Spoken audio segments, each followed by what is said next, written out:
ছিল এই বিজয়ের উৎসব শুধু তাদের জন্য, বাংলাদেশের মানুষের জন্য বিজয়ের উৎসব ছিল না। বাংলাদেশের মানুষের জন্য স্বাধীনতা ছিল না, বাক স্বাধীনতা ছিল না। বাংলাদেশের মানুষ তার পছন্দ মতো রাজনীতি করতে পারতো না, রাজনৈতিক মত প্রকাশ করতে পারতো না। আজকে আমরা দেখেন সর্বস্তরের বাংলাদেশের মানুষ আজকে আনন্দ উৎসব করছে, একটি সত্যিকারের আনন্দ উৎসব মনে হচ্ছে। আজকের এই স্বৈর শাসক এবং ফ্যাসিবাদের পতনের পর প্রথম দীর্ঘ 15 বছর পরে এই দিবস উদযাপন করতে পারল বাংলাদেশের মানুষ।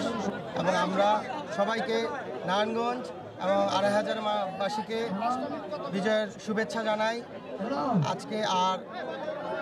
এবং আহ্বান জানাই যাতে আমরা সবাই ঐক্যবদ্ধ থাকবো, সতর্ক থাকবো, সচেতন থাকবো, যাতে আগামী দিনে বাংলাদেশের মানুষের অধিকার কেউ কেড়ে নিতে না পারে, বাক স্বাধীনতা কেউ কেড়ে নিতে না পারে, ভোটের অধিকার কেউ কেড়ে নিতে না পারে, এবং আমরা মুক্তভাবে মত প্রকাশ করতে পারবো, আমাদের রাজনীতি করতে পারবো, রাজনৈতিক স্বাধীনতা থাকবে। এবং আমাদের এর মাধ্যমেই আমাদের অর্থনৈতিক মুক্তি আসবে।